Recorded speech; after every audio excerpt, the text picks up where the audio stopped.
ഇന്ന് ഇച്ചിരി നാരങ്ങ ഒന്ന് അച്ചാറുണ്ടാക്കിയാലോ.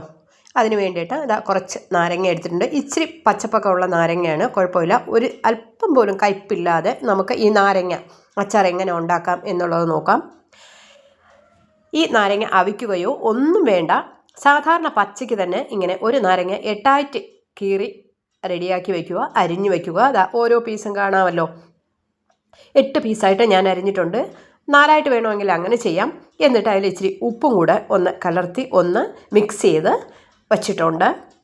ഇനി നമുക്ക് എടുക്കേണ്ടതെന്ന് പറഞ്ഞാൽ ഇച്ചിരി കൂടുതൽ വെളുത്തുള്ളിയും കുറച്ച് ഇഞ്ചി ചെറുതായിട്ട് ഒന്ന് അരിഞ്ഞതും, പിന്നെ ഒരു 5-6 പച്ചമുളക്. എരിവിനനുസരിച്ച് നിങ്ങൾക്ക് പച്ചമുളക് ചേർക്കാം. ഞാനിപ്പോൾ ഒരു 6-7 പച്ചമുളകാണ് എടുത്തിട്ടുള്ളത്. എന്നിട്ട് ഒരു ചട്ടി ഞാൻ അടുപ്പത്ത് വെച്ചിട്ടുണ്ട്. മൺചട്ടിയാണ് വെച്ചേക്കുന്നത്.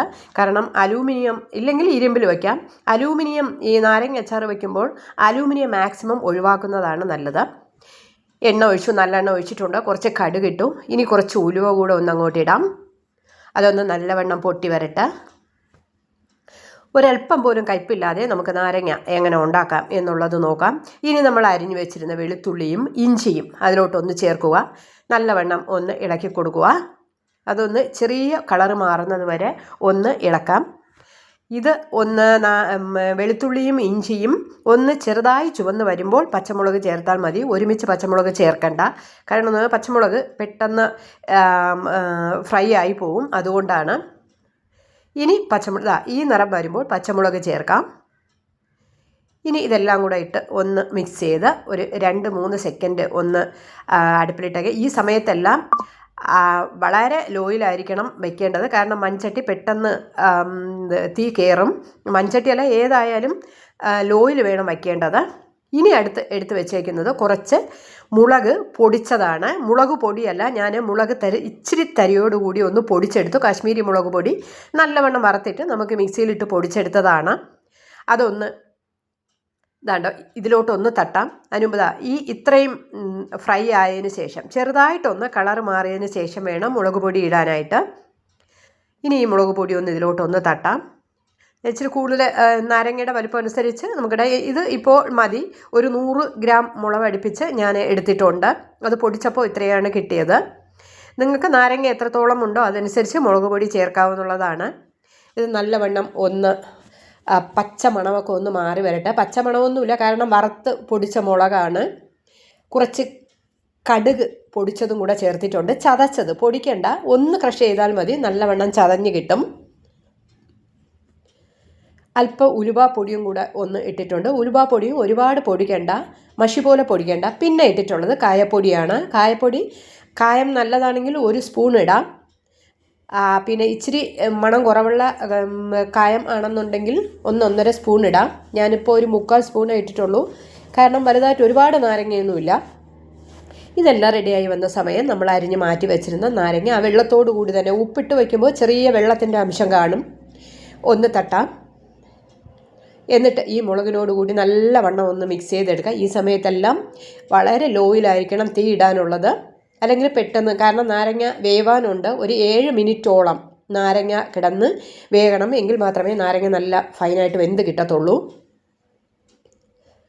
ഇതാ എല്ലാം മിക്സായിട്ടുണ്ട്. ഇതാ കണ്ടോ, ഈ രീതിയിൽ മിക്സാക്കി എടുക്കണം. ഇനി ഇതൊന്ന് അടച്ചിടാം. നല്ലവണ്ണം ഒന്ന് വേകട്ടെ. ഒരു 5 മിനിറ്റോളമെങ്കിലും ഇത് അടച്ചിടെങ്കിൽ മാത്രമേ നാരങ്ങ വെന്ത് കിട്ടത്തുള്ളൂ. കാരണം പച്ച നാരങ്ങയിലാണ് നമ്മൾ ഇത് വെച്ചത്. ഇതാ കണ്ടോ, ഏകദേശം വെന്ത് വന്നിട്ടുണ്ട് നാരങ്ങ. അപ്പോൾ നല്ല ഗ്രേവിയൊക്കെ ആയിട്ടുണ്ട്. ഇതിൻ്റെ ജ്യൂസെല്ലാം നല്ലവണ്ണം അലിഞ്ഞ് ഇറങ്ങിയിട്ടുണ്ട്. ഇതാ കണ്ടോ, അപ്പോഴപ്പോഴാണ് ഒന്ന് ഇളക്കി കൊടുക്കണം, മൂടി തുറന്നിട്ട്. ഇല്ലെങ്കിൽ ചിലപ്പോൾ അടിയിൽ പിടിക്കാൻ ചാൻസ് ഉള്ളതുകൊണ്ട്. ഇതാ ഏകദേശം നാരങ്ങ റെഡി ആയിട്ടുണ്ട്. അപ്പോൾ ഒരല്പം പോലും കുറച്ചുകൂടി കായപ്പൊടി ഇടാം. അവസാനം കായപ്പൊടി കുറച്ചുകൂടെ ഒന്ന് തട്ടിയിടാം. ആദ്യം നമ്മൾ കുറച്ചിട്ടു, അത് കഴിഞ്ഞിട്ട് വീണ്ടും ഒരല്പം കൂടെ ഒന്ന് ഞാൻ ഇട്ടിട്ടുണ്ട്. അപ്പോൾ കറക്റ്റ് 1 സ്പൂൺ ആയിട്ടുണ്ട്. കാരണം ആദ്യം ഞാൻ വിചാരിച്ചു കുറച്ച് മതിയെന്ന്, പക്ഷേ നാരങ്ങ ഇച്ചിരി ഉണ്ട്, കുറച്ചുകൂടെയൊക്കെ വേണം എന്ന് തോന്നി. കായത്തിൻ്റെ ഒരു മണം വന്നില്ല, അതുകൊണ്ടാണ്. ഇനി ഒന്നുകൂടെ അടച്ചിടാം. ഇത് ഏകദേശം വെന്തിട്ടുണ്ട്. ഒരു 2 മിനിറ്റ് കൂടെ ഒന്ന് കിടന്നോട്ടെ. ഇതാ 2 മിനിറ്റ് കഴിഞ്ഞിട്ടുണ്ട്. ഇതാണ്ടോ നാരങ്ങയെല്ലാം നല്ല ജ്യൂസി പരുവത്തിനായിട്ടുണ്ട്. മതി നാരങ്ങ. ഇതാ കണ്ടോ, കാണുമ്പോൾ തന്നെ അറിയാൻ പറ്റുമല്ലോ നാരങ്ങ നല്ലവണ്ണം വെന്ത് കിട്ടിയിട്ടുണ്ട്. ഇനി നമ്മൾ നാരങ്ങ ഈ അച്ചാർ ഉണ്ടാക്കി കഴിഞ്ഞാൽ ഉടനെ തന്നെ എടുക്കരുത്. കുറഞ്ഞത് ഒരു 5 ദിവസമെങ്കിലും നമ്മൾ വെളിയിൽ സൂക്ഷിക്കണം. ഫ്രിഡ്ജിൽ വെക്കേണ്ട ആവശ്യമില്ല. ബോട്ടിലാക്കിയിട്ട് വെളിയിൽ സൂക്ഷിക്കണം. അത് കഴിഞ്ഞ് നമുക്ക് ഉപയോഗിക്കാം. അവസാനമായി ചേർക്കുന്നത് കുറച്ച് ശർക്കരയാണ്. ഈ കയ്പും പുളിപ്പും എരിവും ഒക്കെ ബാലൻസ് ചെയ്യുന്നതിന് വേണ്ടിയിട്ട് പഞ്ചസാര വേണമെങ്കിൽ പഞ്ചസാര ചേർക്കാം. ഞാൻ ശർക്കരയാണ് ചേർത്തത്. ശർക്കരയാകുമ്പോൾ കുറച്ചുകൂടെ ടേസ്റ്റാണ്. എല്ലാം നല്ലവണ്ണം അലിഞ്ഞ് ചേർന്നിട്ടുണ്ട്. ഇനി നമുക്ക് ഗ്യാസ് ഓഫ് ചെയ്തിട്ട് ഇത് ഒന്ന് അടച്ചു വയ്ക്കാം. നല്ലവണ്ണം തണുത്തതിന് ശേഷം ബോട്ടിലാക്കി കഴിഞ്ഞാലും ഒരു 5 ദിവസത്തേക്ക് നിങ്ങൾ തുറന്നു നോക്കാതെ സ്പൂണൊന്നും ഇടാതെ വച്ചിരുന്നാൽ ഒരല്പം പോലും കയ്പില്ലാതെ നമുക്ക് നാരങ്ങ അച്ചാർ ഉണ്ടാക്കാൻ പറ്റും. ഉപ്പ് നോക്കിക്കോട്ടെ. ഉപ്പ് കുറവാണോ എന്നൊരു സംശയം. അല്പം ഉപ്പ് കുറവാണ്. ഒരല്പം ഉപ്പ് കൂടെ ഒന്നിടാം. ഉപ്പെല്ലായിടവും ഒന്ന് പിടിച്ചോ എന്നുള്ളത് അറിയാൻ വേണ്ടിയിട്ട്. കാരണം നമ്മൾ ഒരുപാട് നല്ലവണ്ണം ഉപ്പ് നമ്മൾ മിക്സ് ചെയ്താണ് ആദ്യം വെച്ചത്. ഒരല്പം ഉപ്പ് കൂടെ ഇടാം. ഇനി മിക്സ് ചെയ്യാം.